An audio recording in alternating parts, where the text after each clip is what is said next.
The following video contains coarse language. Viewer discretion is advised.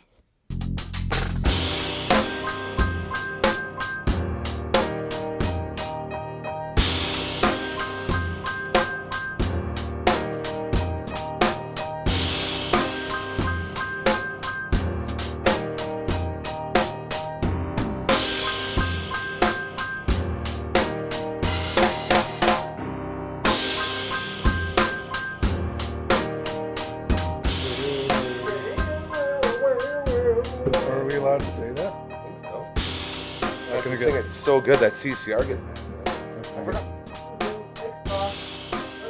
You. There he was hiding under Macho Man. Thank you to Macho Man for finding. Ladies and gentlemen, welcome into Uncle Gramma's story time. Uncle Gramma's story time. Uncle Gramma's story time. He's Uncle Gramma. I'm Gary. Hey.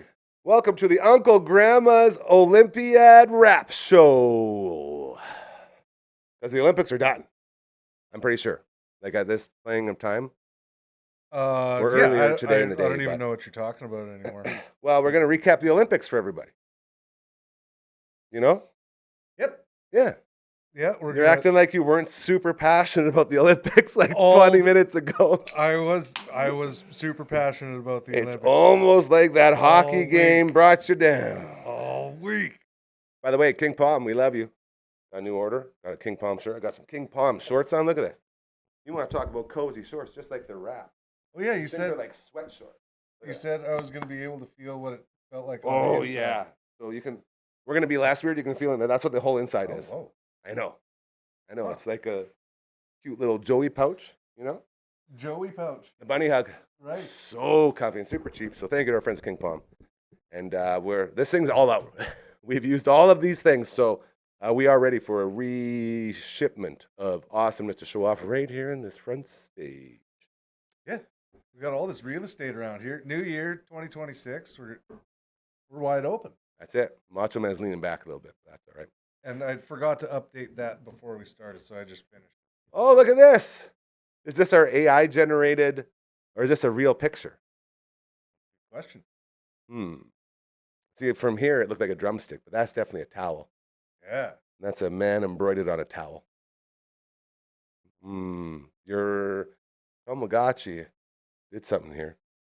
It looks like a tired dad on a towel. Tired dad. He's had a long day. That guy watched the hockey game this morning. Like, why did I get up for this? It kind of didn't do what I completely asked it to do, which is Should have fed it more. Well, yeah. Yeah, you can only be so mean to your Tamagotchi AI robot that you keep in your basement. I know. You can only be so vague, but if you get very, very specific, it will start to listen to you. It did kind of catch the essence of it. I know it can't just invent things out of nowhere, but that's true.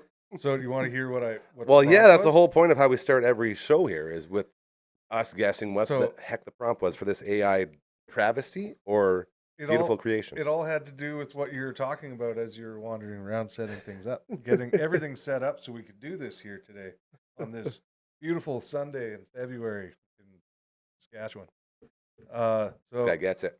A cartoon towel with a suave personality and a nice haircut.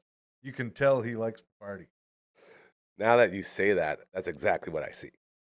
He likes to party because his eyes are a little glazed. You can tell. That's like tired dad, though. Same thing, right? Hungover from a long night. And he's got his own monogram towels of his. I love that angle. I love the angle that we didn't make the towel the cartoon. Yeah, like we got to picture that guy in real life. Yeah. You know the guy that lives that gimmick. Yeah, and has got a chin like a big one. Garage door. No kidding. Looks like could be in the Flintstones with that chin. Yeah. The hype towel behind me. That's what brought up this whole thing. I was looking for the hype towel to get the set dressed, and this whole thing came from a hype towel. So thank you for that, Uncle Gramma. This guy is like hopeless towel. It's sort of creepy that this is what Terminators think is what you're looking for with that prompt. A little bit worrisome. Yeah, it is kind of strange. But some of these other options here are, not the same. Well, that's why we don't this, like. Oh, this guy. Don't want the sexy boy on That's that looks like yeah. there. Gee I like the willikers. towel choice on this one. I don't like the roll up towel. I like more of a one side over the bar, other side in the front type of towel. Right. Yeah, not rolled up. I like a long towel, long and wide. You know. So, getting into the Olympics. Here we go. Spoiler alerts for everybody. Again, this is coming out at 7:00. Hopefully, you've seen all the results by then. If not, we will put a Olympic spoiler thing in the title so people know. People get really mad at spoilers now. That's one thing I've learned. It's the last day. It doesn't matter anymore. Yeah. And I'll tell you, another thing that doesn't matter is getting up early. Nope. Nope. It doesn't matter. The women's curling, we got up early on Friday to watch some amazing women's curling. We had a little tickle of cash down on Miss Homan and the team. And got up early to watch it. They lost. Whole day's ruined because you got up early, and especially when you're not sleeping anyway. And then... Well, that's what I honestly like about Olympic, the 2 weeks. If you're up Yes. early and you're like... It really accidentally caters. up Like those early, overseas you got games something always to do do. that. Absolutely. There's something going on. And so you look at that one, and then we get up early again this morning after not getting any sleep yesterday just to cheer on Canada. What a dominant hockey We have game. so many things to say about this game. This guy is also a huge hockey fan. So his input isn't coming out of nowhere. He's a hockey expert, dare I say. He's so smart at hockey, he chose to cheer for the Colorado Avalanche, who are very good this year, who also had a lot of players on this Team Canada, and dare I say, are In the probably whole getting Olympics. a lot of upset Canadian fans that won Nathan McKinnon. Oh, you could get upset. I'm going to get right at into it many here. We're going to get right into it here. Absolutely. Have you ever seen a guy miss more opportunities? We were talking about those missed opportunities. There And are how, spots. if you look on paper, this team dominated the Americans. This Canadian team outshot them almost 3-1. Like, it's insanity how many chances they had. Yeah, And they the problem almost was doubled they just could not finish on those opportunities. And Lots of bad luck, lots of bad breaks, but Mr. McKinnon was on the end of a lot of them. That's what makes for the game to be. Honestly, the announcers were saying it. It's like it very well could have been one of the best games of hockey Yeah. I've ever seen. Mm-hmm. Like, you get stuff. You don't get hockey like that regular season. You Nope. get really good matchups and playoffs. There's international play has been cool. The Four Nations was amazing. This Olympics, having it, all the implications with 12 years since whatever, just it turned out to be a really, really good opportunity to watch high intensity, high class players, and then having all of these guys come together. Even Sweden, Finland, the Czechs, Yeah. like they're just loaded with these crazy teams. Where Dude, you're don't like, forget about the Swiss, dude. The Swiss almost went through. yeah, It like, took a huge collapse in the third period, but they It's- almost, it's not we're watching like not as one-sided hockey down the line. Maybe- parity around the world. Yeah, That's so a big theme from this Olympics. when you get to this matchup, it's obvious what everybody wanted. Canadians want Canadians to win. Americans want Americans to win. Mhm. And everybody on both sides realizes when you're winning, you got to be humble as like a winner, and because this is a toss up, and It's a then great when lesson. it goes Bitch, to be an humble, overtime, like that rapper says. like by the time it makes it to overtime, that's when you kind of make the decision. You're like, all right, you can either be really pent up, or you can decide in your mind, like as a fan or as a countryman or whatever you want to do, and be like, okay, I'm good with that. We made it to overtime. You couldn't beat each other during You regulation. let me know when you're ready. Let me jump out the And- gates here. and I'm the bull, about 'cause to be jumping out the gate with the guy on the back doing the Bronco dance. I wanna cheer for everybody for the sport of hockey. But when it gets to the end of that game, and Canada basically dominated that game, like you said, now it's up to chance. It's not necessarily the systems. If you're gonna have a 3-on-3 overtime, this is now a completely different game, and you're not playing the best on best style of hockey that should be continuing on. It's so playing 3 full periods, I thought it was really well fought by the Canadians, and then losing out in overtime doesn't quite hurt as much because it's overtime, and it was on a good goal. There's nothing nefarious happening. Now going back, Nefarious. I like that word. There's penalties that should be called. There's penalties that were called, but probably the biggest miscarriage of hockey justice of all time on an international stage was against the Americans with the too many men. When you got 7 guys on the ice and 2 of them stop the puck with their feet and then allow things to move forward and everything, that is 100% dead play as soon as it touched his skate. Like, and then things moved forward. Everyone's looking around. All the refs are looking at each other like, who's brave enough to call this? It's like, are you kidding me? There is no call on that play. And give it to both Canadians and Americans at that point to keep playing. Because I bet everyone was standing there just like, are you serious? Like, What do you call it? why is it like, and everyone's just kind of wandering around waiting. Like, is somebody going to call that? But like, that was just, I'm not going to say, hey, we could have won the game on that. Everyone saw it. Americans and Canadians, both hockey fans alike, saw it. And it's like, what the hell's going on here? I don't even care about any of that. None of that interests me. Not a single bit of that drama and that, oh my gosh, how did we not call it? None of that bothers me. The only thing that bothers me about this game is that you had an opportunity to truly create something special, to truly create a moment that people will talk about, like 2010 with the golden goal. Those moments where you have the incredible game that we just experienced for 3 periods. Wasn't. You have the ability to keep that momentum going. That could have been for 6 periods. The way those guys were going, we could have had a triple or a quadruple overtime gold medal game against the 2 biggest rivals on earth right now when it comes to hockey.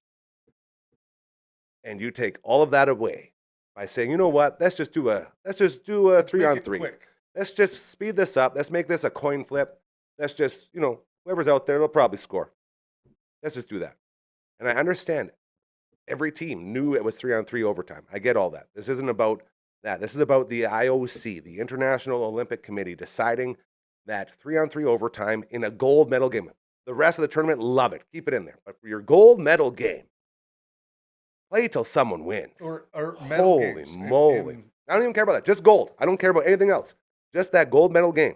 Like, it's like saying the Stanley Cup, it has the same rules. Dude, no one would stand for that. If you sit here. Oh, what a bomb. You see that? Oh, no, no, we do not need that. We do So not good. want that. Was that Jesus? I bet you that was Jesus. Oh, no, it's Chriswell. We're Sorry, also we're watching the Blue Jays. baseball because moving on from hockey already. No, this whole thing, man. And now I'm a little bit, I forgot where I was going with it. What was I Fired just up saying? over here. What was I just saying? Oh, yeah, exactly this. Okay. 3-on-3 in overtime. And we'll finish it with this because I had a bunch of stuff, but we could go all day on this. The NFL, I was telling this before, the NFL just spent the last 30 years trying to figure out how do we fix this coin, like a literal coin flip in overtime that used to decide games fully. First score wins. You win the toss, you get the ball. They've come down the line now so much so that both teams get an opportunity, even if it's a touchdown, to come back the other way. They even it out so the coin flip doesn't really matter. They're finally getting out of all that controversy. And then here comes hockey saying, well, somebody's got to piss everyone off with a coin flip to end something insane. Let's just go ahead and make a 3-on-3, 4 minutes, we're out. Like, what are we doing? Yeah. Oh, Yeah, it's a little sad. so draining. We could have had, and the way those goalies were playing too, the saves they were Yes. making, this thing could have been special. Yeah, it could have. You've ruined an incredible game. Yeah, Like, definitely. you can't go out there and say this was a good idea because it wasn't. And my God, I don't think you'll ever have an opportunity to have a build-up like that again to carry over into an insane overtime. And like, I wasn't about to go and search it up, Nope. even like knowing that some of the other games were like that. There's something that go to an overtime with 3-on-3. I was still going into it thinking, well, they wouldn't do that for the gold medal game. Like, Even in 2010, I forgot this. It was 4-on-4 overtime. right? Like, what are we doing? I just find Even that if to it be was insane. 4-on-4, I bet you it would have went a couple periods. So That's then- how this game was trending. So then, is it best on best? Oh, you could say yes, same players, but now you are playing a different game. You're playing a 3-on-3 game on the same ice sheet. It's just You know what? It Do you know what is that what does, it Grandma? is. And I'm so impressed with us sounding like hockey hockey pros here. We're hockey outsiders. Make no mistake, we ain't no insiders. But this talk right now is very, very relevant. Yeah. When you come out 3-on-3, what it does is you take Macklin Celebrini, the leading goal scorer for Canada, off the ice for that first shift when it's 3-on-3. Because you're obviously not taking Connor off and you're not taking Nathan McKinnon off. You're not putting Macklin out back because you need McCarr there. So what you're doing is you're taking the top goal scorer in this tournament out of that first most important shift in a 3-on-3 overtime. You start eliminating the biggest threats because this analytic takes over that analytic. Yep. People get in their heads instead of saying, hey, Celebrini, get out there with the two other best in this tournament right now and go score. Yeah. You're putting out defensemen. And I know McCarr, we all say McCarr, especially you probably, these Avs guys. But get Celebrini out there. Go end it right now because it's not going to go more than 3 minutes, 4 minutes. You know that. You have the leading goal scorer in the entire tournament, okay, on the bench to start your overtime. Yeah. It's where the whole goal is to score. The best guy at it the entire tournament is on the bench. That's what 3-on-3 does. Yeah, the strategies, it is what it is. It turned out so much better. The way it turned out. I'll leave it at that. We'll leave it to the next friggin' Olympics, I guess. Hey, you know what we are right now? We're Happy Gilmore inside the batting cage, taking the shots.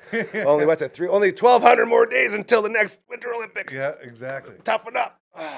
But okay, I want to go into I have like Olympic memories from when I was a kid. Here we go now. Because like I was finally getting back into it, not really having very much to do with the bad weather and whatnot. Hold on, watch the Olympics. Was it Jean-Luc Brassard winning gold in the moguls? I don't know. I thought we had the same memories. Okay, continue. I was just throwing an alley-oop there. Or Hail Mary. I was actually having more memories about the Elvis Stoico years. Those were great too. Yeah, like when everybody was just like, I don't remember a year figure skating was other cool, than this man. Year. Kurt Browning leading into Elvis Stoico. That was the run. Yeah, those years, like those guys were like badasses, and it wasn't until this year where everyone's like behind the American kid, the quad god or whatever. Like I hadn't seen somebody behind like figure skating, they're pumping a guy up since Elvis Stoico. So that was kind of interesting. Like you don't see stuff like this. But when I remember being younger, waiting for hockey games or hoping they would show something on CBC. Between CTV and CBC, you'd get different like stuff, Farmer Vision out to farm. Shout out to Farmer Vision. We had the 3 channels. That's right. You got your French channel. So sometimes French and English CBC always had the same broadcast, different announcers, and then you'd get your other alternate from somewhere else. Right. And I remember just sitting there waiting for hockey. So you'd just watch everything. You'd watch the ice dance. And do you remember like way back in the day, I was very young, but still seeing like Elizabeth Manley? No, the replays of like ski ballet. Oh, I love the ski where ballet. They would like go down the hill and do dancing. They would actually take their poles and dig them in the ground and do like pirouettes. Yeah. It's the human equivalent of dressage, which is horse dancing. Yeah. It's the Winter Olympics horse dancing. And it's awesome. They took it out for some reason. And just like having all these things that they would show on the TV, it was like, well, I'm getting these memories of sitting in the basement farm, just on the little TV, you'd be watching this in French. Man, that was only like 30 years too soon, hey? Like, if you would have had that now, dude, you'd be making so much money betting on these horses and humans dancing around. But I always find that the first, like, 3 or 4 days, like, as the preliminary for hockey and everything else starts, you're usually getting all these sports that you don't ever see televised. Ever. And they're always the death-defying stuff. For some reason, they just get all that stuff out of the way. So before everything starts, you get the single luge. When that comes out, you're just like, oh, like, this is the most dangerous thing I've ever, like, you can even think of. And like, literally, hold on, literally, that was the one where they had that tragic accident in Vancouver, wasn't it? Years ago. Yeah, at the Vancouver Olympics. Remember the guy was losing and going down, and he flew right off the track and died. Yeah. Right. And it was horrifying. Right before the start of the games, they had a literal death. And it was like, oh, my goodness. And it's like this. That made it so real. That's and like, then- oh, that's right. That can happen. Like, that whoa, high flying, so sad. big jump stuff. Like, big Oh, air. yeah, dude. The Like- big air, like the ski jumping, it's Yeah. called, where you're going down there hitting 60, 70 miles per hour, and then you just go like this. I always pretend I'm doing that whenever I'm in a wind. Like if you're in Hawaii, they have these like places where it's like super wind tunnels, and you can Yeah. like lean forward, just like they do, just like this. Yeah. And you just do this. And it's so fun. But you gotta keep your feet open. You gotta pizza your feet And and then land. so, did you hear the whole controversy before the Olympics? with Oh the yeah, ski grow jumpers? those wieners, baby. Yeah. Grow those wieners so you have more catching area in here to keep you flying higher. And like, I Who think doesn't know about that? Didn't they interview a guy or two being like, "Oh yeah, Yeah. we've been doing that." It's not sure. illegal, so we're gonna grow our wieners, Yeah, okay? it sounds like a great idea. And every that- man that's on pretty earth is funny. he's like, why didn't I get into ski jumping, bro? Can legally do that? Yeah. Like, let's do that.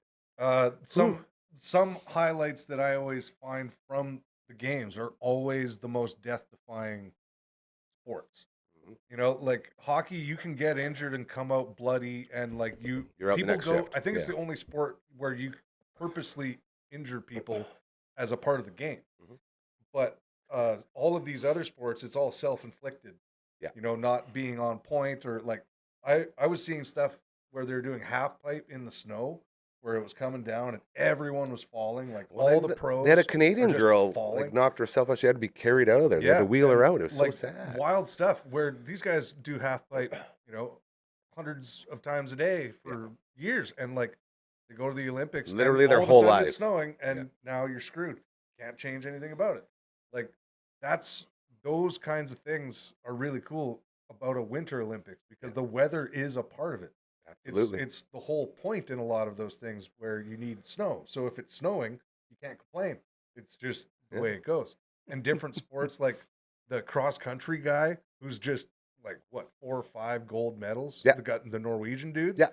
Like just watching a personal, like a human being doing stuff like that. Mhm. Like this is the best guy at this in the world. Yeah. And there is nobody better. And Was he the he's one that just had proving like it. tax fraud? Or was he the one that said he was cheating on his girlfriend after 3 months? No, the Clobel or Clobel or Yeah, whatever. the guy won 5 golds. Or 3 or 5 medals. Or something That's like not that. the guy with the girl. Okay. Well, I'm That's just, a I'm different just, I just read a thing about all the controversies that are all fresh in my head. So I'm like, I know these ones, but I don't know the humans behind them. So Yeah, I'm like, the- which one is that? It was one guy that won like bronze or something at somewhere. Okay. Didn't even win the gold, and he came out and said he cheated on his girlfriend. Okay. And then Then he wanted had her a pretty back. good Olympics, right? and Like the then- whole theme of yeah. this Olympics was like beauty and chaos. Like all these Yeah. people have all these like tragic things going on in the real world. They come to the Olympics and they're all just thriving. Yeah. It's very, very interesting. You get was it the bobsled dudes going in there giving hockey interviews? Yeah. That was gold. It's That's like it. there's just Canadian humor all over that. I love it. And then they pour it on social media. They just kind of went Keep it for it. rolling. Yeah. Really great. But you know, the one thing we can say is we are the best at curling. Men's curling. Men's curling, we got it. Women so close. That Shout out to home, and that's our first That's medal. Hey, can you believe that? I can't actually. She literally created a moment in time that was dubbed the Homan Empire. Right. Over a 900 win percentage over the last like 10 years or something like that. And Right. didn't have a medal at the Olympics. Yeah. I had no clue. Yeah. So that's why I was wondering, like, why is she so pumped for a bronze? Yeah.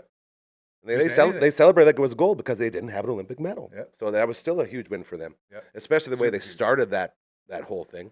And like That you was know, men's. Whew. it Shout out to makes you- Jacobs. makes you proud to be a Canadian. We have our sports. We have our Oh, things that hearing we you enjoy say here. hearing you say that makes me think of Proud to be a Canadian. That's me another beer. Shout out Dayglow abortions. Sorry. Every time, man. And Every year on Canada, you gotta play some Dayglow. and you realize like that all of these other countries all have these specific things to them. You know, Yeah. like Italy came out of nowhere, or Dude. not out of nowhere, but you don't really see. No, Italy they as came a out of winter nowhere. sport. Nobody was picking Italy except for us. Shout out to our ultimate fantasy draft, the That's Fatito draft. wild stuff. We took, because we draft Olympics, and all the big dogs were gone. Yeah. And it was up to us. We're like, we'll take Italy. And the whole concept was there's no way a host team will embarrass themselves so bad that we will lose 10 points because the last couple teams, Yeah. whoever it is, loses 10 points to their total. Yeah. And we were just trying to avoid losing 10 points. Right. So we just took Italy saying host team, maybe corrupt a little bit, maybe they're going to grease some wheels. Yeah. It turns out they're the second best one there. We made a huge, huge win out of that. Yep. And like it is interesting how sports turn out where you find out once the athlete's out there. Yeah. Oh, this person actually lives in Canada, but they're snowboarding because they're 17 years old and couldn't make the team in Canada, so they're snowboarding for the It's Americans. different country, yeah. And it's like, well, yeah, they live and they have dual citizenship, but they actually had a choice based on how easy it gets. Oh, dude, that happens in the World Baseball Classic all the time. And so now there's other people. So it's interchanged all Dual over the citizen, place. like Vladdy Guerrero, who we love so much. We all Choosing know which Vladdy. country. He was born in Montreal. He's Canadian. He has dual Yeah. citizenship, but he plays for the Dominican Republic because that's where he was raised and that's where his family is. Exactly. Yeah. So having those choices, like it makes it pretty cool to see where which countries choose what sport to be like their thing. Yeah. And like you see with the Norwegians, like there's always so much dominance because of so all good at of the the Winter different types of Olympics. Yeah. sports So good. that they do. Do Well, just all the time. all of the World Cups for all these events, it's always Norwegian. Yeah. That's what it is. And this It's- is just a big World Cup for all the events in one place at one time. Yeah, and just the Viking takeover all the time. Shout They're out to just- Norse lore. yeah, Love it. It's pretty sweet. Yeah. So all in all, I just like watching that stuff. A lot of people don't like, getting into the hype. Some people like get overly hyped about it when Canada doesn't win or something like that. It's like, I don't know. You see yourself pitted up against the world, and it's pretty amazing. And I love hockey. Yeah. This was one of the coolest teams to watch on all of the sides. Like, See, and just with that, I gotta say this. I don't know if this is the best Team Canada we've ever seen because it was the best. in hindsight, you may It's- look back and find better team. That's the problem. That's Yeah. the problem because this is one of the best Team Canadas I've ever seen in my life. Yes. And I say that as a guy who saw them put up 50, 60 shots every game, dominant, everybody. They played so well. So is it this was that best team, or does missing out on those opportunities bring down that title? I don't That's the think so. argument. I don't think so. It's the lifelong players. Like when you look now, as like we used to watch, the Lemieux years Oh, where Sakic's those were- on the team. see, those would be the like, best. it's just- I was doing them a disfavor by talking about this team, like but that's, those years. I would of the put them Canadian in a teams mix of are like top just, five with those guys. Yeah. It's kind of psychotic. Could you when imagine look being back on a team so good that you're keeping the greatest player in the history of the sport on the bench in a shootout to decide the Olympic medals and Yeah. putting out a D-man, even if it is Ray Bork, who we love so much? Unreal stuff. Nagano, man. And that was the first Olympics with the pros. Yeah. That was the tone setter. And Yeah. here we are again, And like kissing from the bottom. Is that And- how it works? it is Whatever silver cool is. to watch this stuff, but like moving on forward with the Olympic program and whatever, they'll have to Hockey figure out- Canada. there's going to be some people talking about the whole overtime thing. Oh, I yeah. think in the future There better be, man, they because I don't changed it ever want to from see the that last again. couple I don't times, so ever they want to can see that. Probably change it again. Get out of this. Like, it's so sad that that's my biggest takeaway from this entire Olympiad. Yeah. Change your damn Olympic hockey overtime rules for the gold medal. I don't give a shit about any other ones. Just that gold medal. Yeah. Let the kids play, Just dude. let 'em play. Holy cow. Let the boys play. Okay, so Angry. just before I love this. we go here, We got something to play out as I Uh, spit. That's like the third time I've spit. so The mustache catches the liquid and then I talk. And it goes, this is just a little bit of heads up on Can this you one. explain me what? Yeah, because I saw a little clip of this and I freaked out because there's a lot of things went through my head and you messed with me. Yeah, so good friend Jason Arcana, We love you, Jason. So handsome. bass player with Arcana Kings. And male model.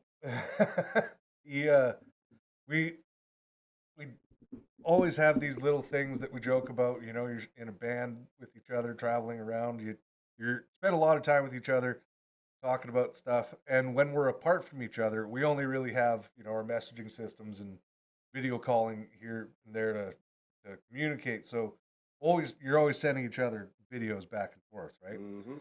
So I get to talking when we That were makes playing sense. our New Year's show. We were wandering around trying to find a bathroom in the basement of TCU, couldn't find it. Like, supposedly there's one down a hallway somewhere, and it was totally like the Spinal Tap moment where we're just walking through hallway and hallway and hallway. It's just, yeah, but we're just like, three of us got to pee, and this is a dark hallway. This one's a dark hallway with water on the floor. I don't know. I think something's flooding over here.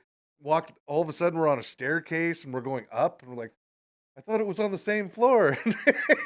We just started walking around, and it was just hilarious.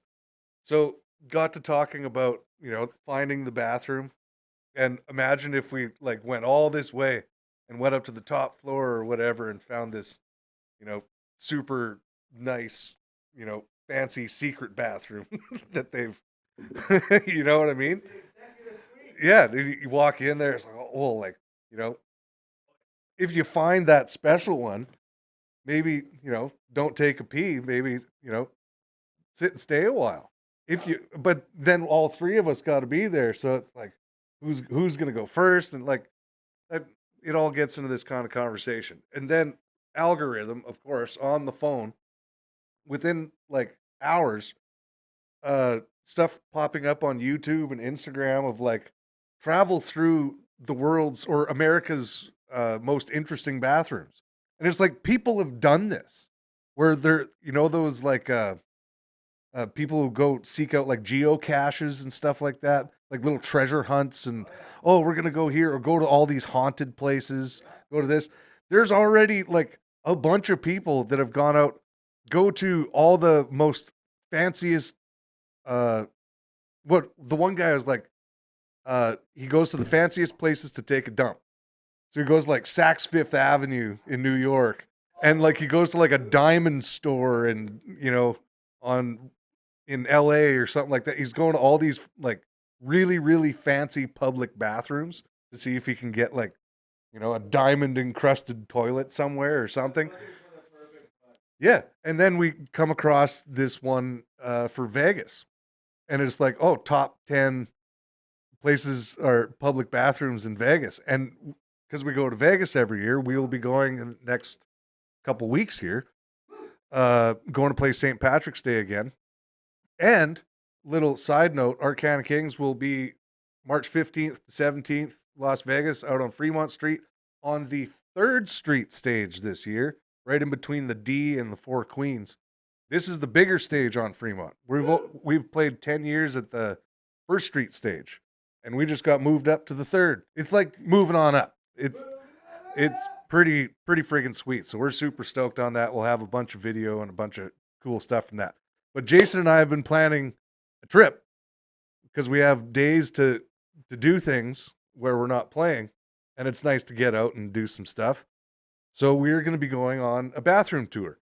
So when he brought this up, or we brought it up to one another, he immediately went to AI to start coming up with a video for this potential show that we're going to be videotaping us traveling around Vegas. We want to put our name in the hat and be the bathroom guy.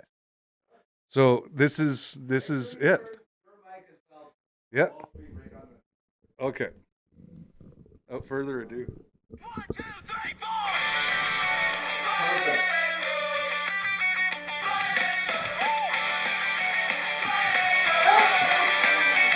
Jason and Graham on the open road, taking porcelain pathways to parties of gold, from roadside stops to places of fame. If it's got a toilet, we're in the game. Snap a pic of the bathroom view, rate that throne for me and you.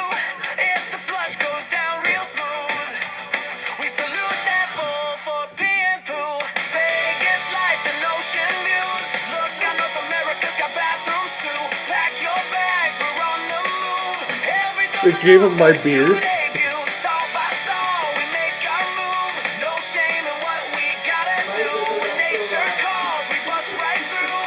All in the name of pee and poo. Jason and Graham's toilet tours, where every stop is a relief. From hometown plots to the cream of the crops. Yeah, we seek the coolest seats. We don't care if it's old or new. We judge that swirl like critics do. 5-star flush if it pulls us through. Standing ovation.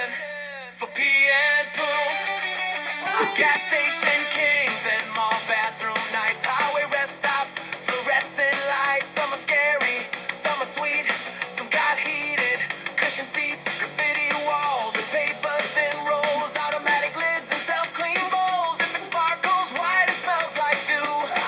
It's paradise for pee and poo. When the pressure builds and the line is long, we hold it in, we stay strong, laugh it off with the rebel yell. The world our porcelain carousel. No matter where we wander to, we drop the truth about pee and poo.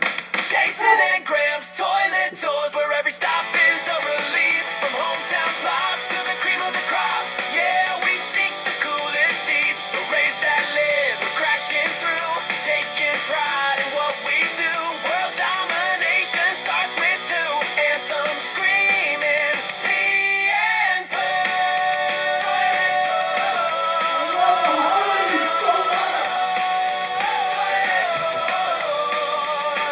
Toilet tours, flush the world with fun. Number one for number two, all together.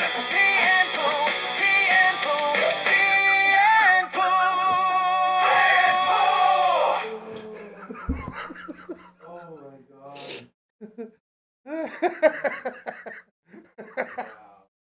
Anything to say? Oh. Oh. Oh, that's funny. Yeah, thanks for that was Jason's video.